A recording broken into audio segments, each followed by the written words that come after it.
Welcome to Quebec. We have made the long journey from Tennessee to Vermont.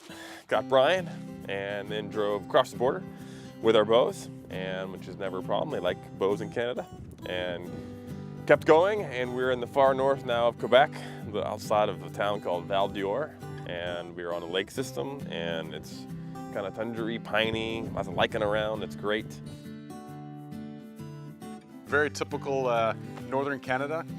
We're here on a reservoir surrounded by a hunting camp. There's about 10 cabins around here. As you can see behind us, it's a big walleye scene up here as well.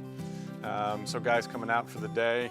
We've got a lodge on premises here, so guys go out in the morning, do some walleye fishing, some lake trout fishing, come back for lunch, and then head out in the afternoon for a bear hunt.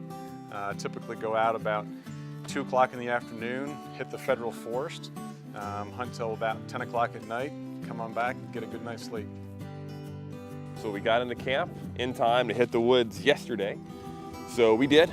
Brian on one stand, and then me in a ground blind. So I think it was Aristotle who said, God made animals for hunting, and God made animals to be hunted. So clearly the gods must favor hunting. And I think that's a really good quote to show that in the natural world, there are animals that are prey, there are animals that are predators. Hunting's a natural thing. We all have to eat. The goal is set a personal milestone with a traditional bow, get a cooler full of bear to head home, and prove Aristotle right, that the gods must favor hunting. Hello, today we are at the plantation. We know we got a big bear over there. We're gonna put the plan today is to put a ground blind on the ground blind, to put you together in the blind, and put some scent close of the tent to make him go close of you. Brian saw a couple bear, did a good job, kind of watched the bear for a while. He had bear on him for about 2 hours. So first bear hunting experience. I have seen him kind of up in the Olympic Peninsula and doing some recreational hiking, but first time I've seen a black bear at 11 yards coming in. Pretty amazing sight. So up in a tree stand, very tundra. You can see about 10 feet maybe. The trees are every 2 feet apart, lichen kind of hanging all off of them. And got to be in there, got to be still.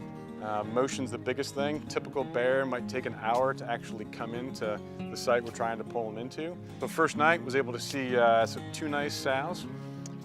Some of them this time of year, they're still coming out of the den with cubs. So try to stay away from any sow. Was looking for a boar and didn't see it the first night. One thing that is always fun about hunting over bait is all the other wildlife that becomes involved and helps you pass the time in some of these long sits. Yesterday, between us all, we saw chipmunks, biggest chipmunk I've ever seen in my life.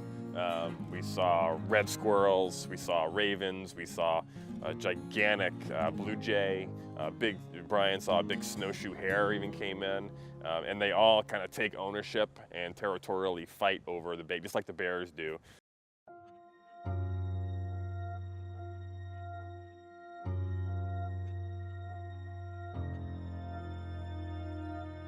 We'll see, it's night number 1.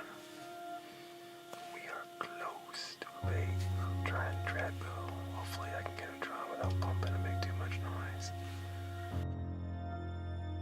It's coming. Well, we had a big boar, big loner boar, and he was just kind of hovering just out of view for almost an hour and a half. We did get glimpses of him, but we could see a nice big wide head. At one point there was a tree, he was trying to hide behind it, and you could see an eyeball on either side of the tree and ears. We're like, okay, that's a big wide head.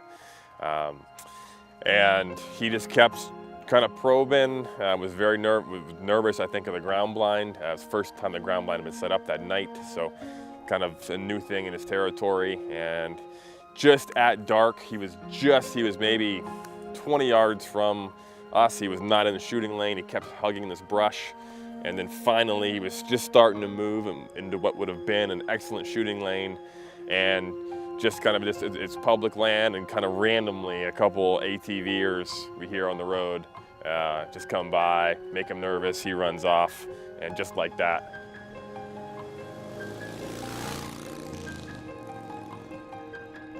You know, 2 minutes later, might have had a shot. He was literally, again, 20 yards from us and just about to move into clear visibility, and just didn't happen.